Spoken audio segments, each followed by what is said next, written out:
خوش آمدید۔ میں یہاں اس عظیم جگہ کو جاننے میں آپ کی مدد کرنے کے لیے حاضر ہوں اور یہ بتلانا چاہتا ہوں کہ اس عظیم مقام میں چلتے ہوئے آپ کو کیا محسوس کرنا ہے اور کیا کہنا ہے۔ اب آپ ثانی حرمین شریفین مسجد الحرام کے بعد سب سے افضل مسجد، افضل الخلق اور اشرف المرسلین محمد صلی اللہ علیہ وآلہ وسلم کی مسجد کے سامنے کھڑے ہیں۔ وہ مقدس جگہ جہاں دنیا بھر سے مسلمان آتے ہیں تاکہ یہاں نماز پڑھنے اور زیارت کرنے کی فضیلت حاصل کریں۔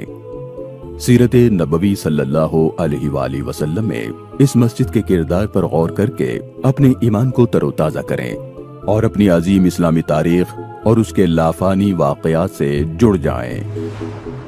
جب رسول اللہ صلی اللہ علیہ وآلہ وسلم مکہ مکرمہ سے ہجرت کر کے مدینہ منورہ پہنچے تو آپ صلی اللہ علیہ وسلم نے مسجد قباء کی تعمیر کے بعد مسجد نبوی کی تعمیر کروائی۔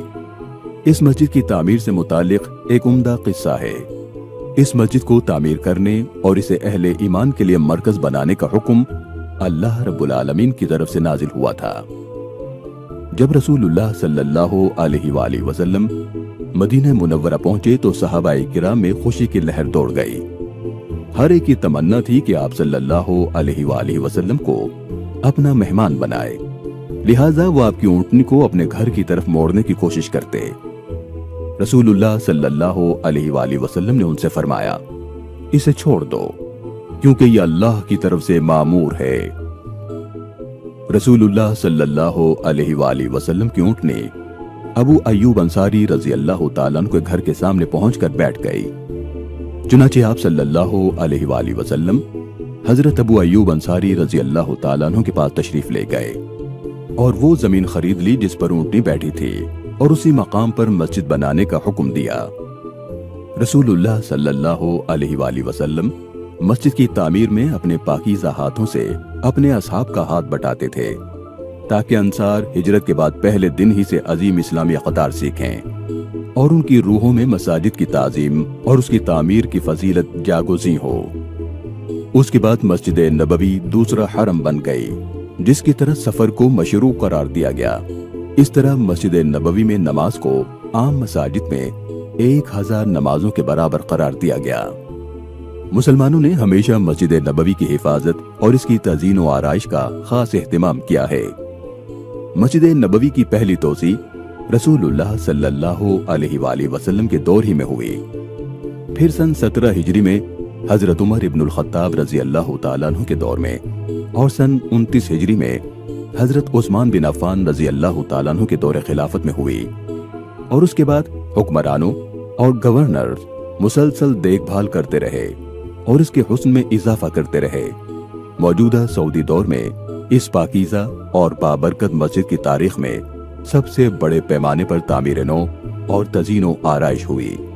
اس کا موجودہ رقبہ 4,05,000 مربع میٹر سے زیادہ ہے۔ اسے زائرین کرام کے لیے بہترین سہولیات سے مزین کیا گیا ہے، جن میں سب سے اہم کچھ یوں ہیں۔ نمبر 1، اس کے بیرونی صحنوں کے نیچے پارکنگ کی جگہ ہیں۔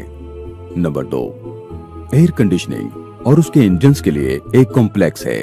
نمبر 3، جدید توسیعات میں پرانی عمارت کو تمام تر جدید سہولیات فراہم کرتے ہوئے محفوظ رکھنے کی کوشش کی گئی ہے۔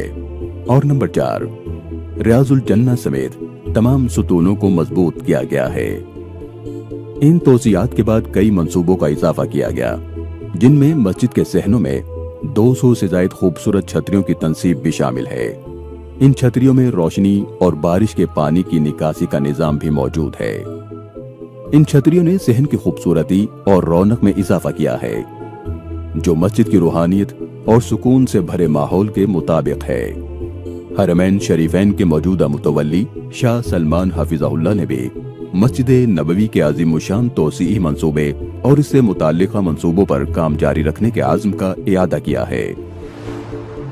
اب آپ اللہ تعالیٰ کی عظیم نعمت سے بہراور ہیں کہ اس نے آپ کو دنیا کے ایک عظیم ترین مقام پر کھڑے ہونے کا موقع فراہم کیا، اس پاکیزہ اور باوقار مقام پر جو اس پہلے دن سے جب رسول اللہ صلی اللہ علیہ وآلہ وسلم نے اپنے قیام کے لیے اس میں اپنے مبارک قدم رکھے اور یہ مومنین کے لیے پناہ گاہ تھی۔ یہ وہ بابرکت جگہ ہے جس کا سنگ بنیاد رسول اللہ صلی اللہ علیہ وآلہ وسلم نے خود اپنے دست مبارک سے رکھا۔ بس آپ کو چاہیے کہ خوشبو لگا کر پاک صاف ہو کر سکینت و وقار سے چلتے ہوئے مسجد میں داخل ہوں۔ مسجد میں سیرت نبوی صلی اللہ علیہ وآلہ وسلم کے واقعات پر غور و فکر کریں، دعاؤں اور اذکار کا اہتمام کریں، روضہ مبارک اور ریاض الجنہ کی زیارت کریں، اپنے دل کو ایمان و تقوی سے معمور کرتے ہوئے عمل صالح بجا لائیں اور نبی اکرم صلی اللہ علیہ وآلہ وسلم پر درود و سلام بھیجیں۔